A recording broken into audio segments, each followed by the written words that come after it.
So, It's not my responsibility. yeah. And you'll know that. You'll feel the difference. And I have compassion actually for Linda right here in this situation, or any of us, because we've really been taught that put yourself aside, go in and help and do. And it just, with the consciousness work that we do here and the ways that we strive to be, it's not really the way. What we're talking about in this tapping session is the way. Wow, to be compassionate is to allow people to have their experiences, even when you see the train is about to wreck. It's not necessarily your job to step in front of the train, even though it seems like it is our job, and wouldn't anybody. Now that's different. When we are in, it's also about very much listening to inspiration. So when Linda came on, she wasn't feeling all that inspired to do something. She was sort of feeling like she should, or she wanted to, or something. Guilty. Yeah. But realize it's not really a thing, and then in comes the guilt. So the guilt isn't a thing; it doesn't get rained down. It's just a thought. I'm doing something wrong.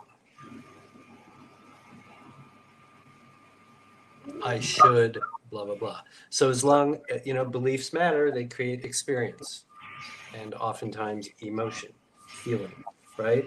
So if I'm thinking I should do something wrong, this isn't I should. But it really isn't.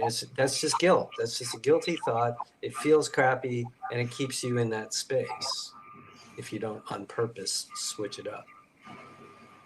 So that's all we really did here, was help Linda entertain some different kinds of thoughts, and she's reporting that she's feeling differently. Mm-hmm. All we ever do here. Right. It's more of viewing the situation from a point of like compassion.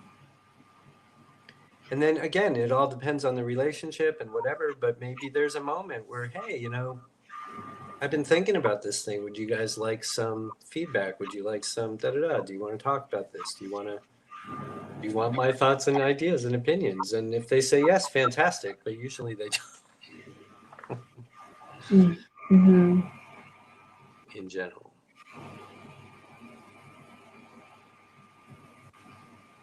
Anything else on this?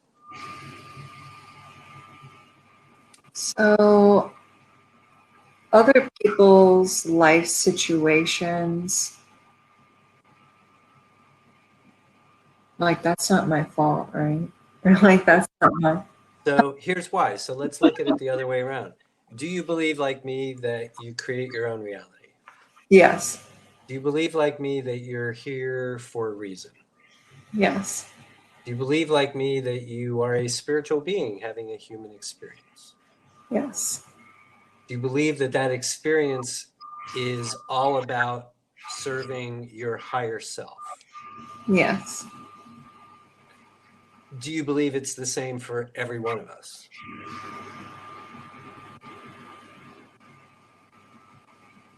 I don't really know.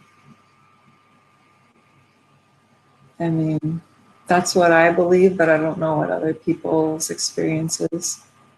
Right. So they might not agree with you and me about what it's all about.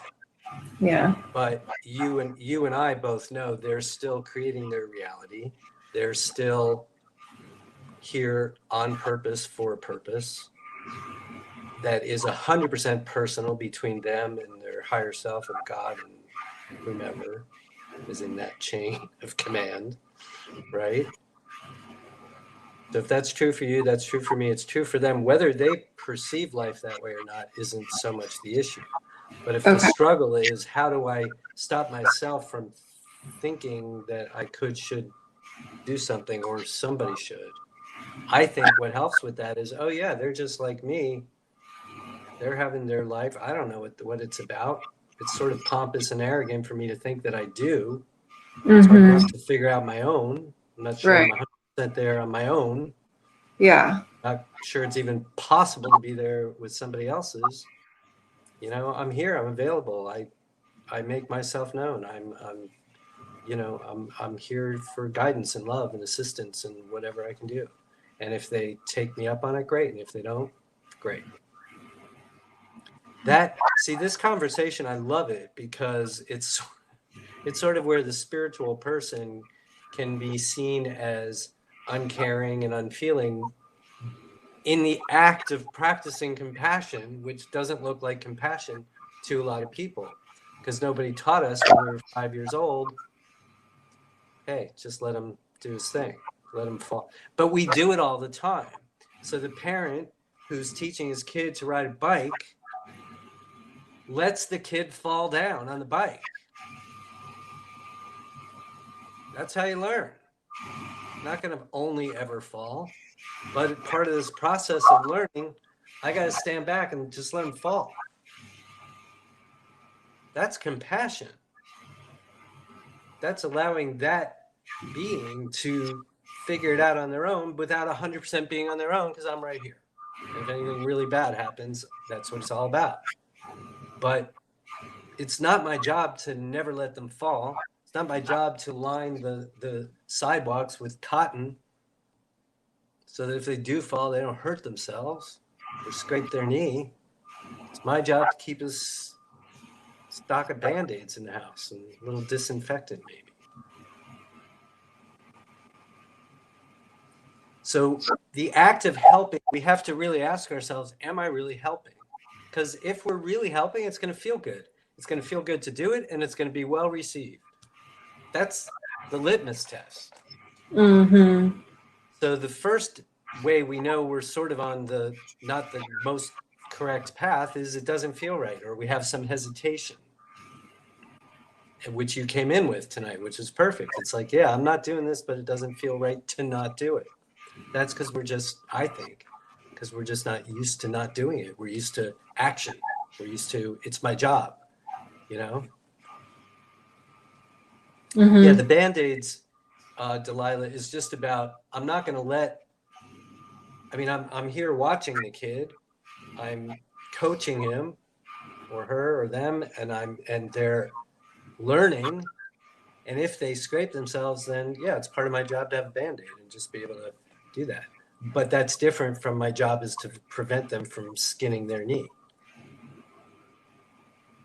So skinning their knee, you might think, oh my God, you let that happen? Well, yeah, I let that happen. That's how they learn. Hmm. Yeah, be there for support after the fact, of course.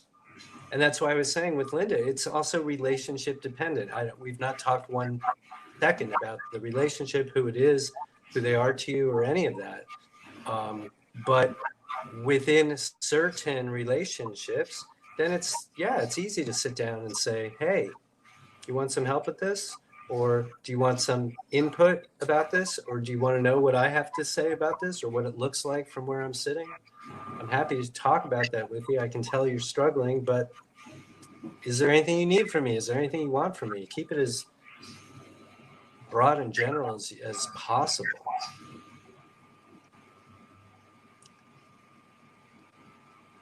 Yeah, I wanted to prevent trouble because then it got worse. Control the bike. Yeah, you're learning. You're learning. And the only way you can learn to control the bike is to see what happens when you fall. I mean, I'm being a little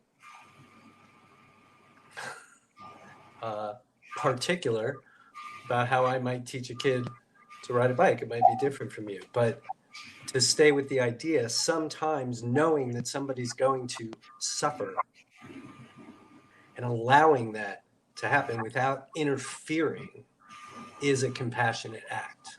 That person is here on purpose for a person doing their thing and not asking for any help. Or they're asking for help. Hey, watch me from here. Help me get up if I fall down. Okay. Beautiful. That's easy.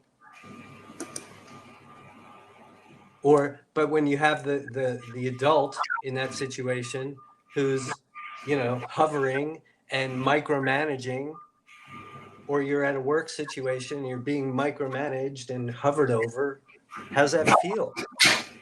Get off me. Let me just do it. Mom, let me just do it. I can do it. Let me do it. Right? That's the drive that we have. Okay.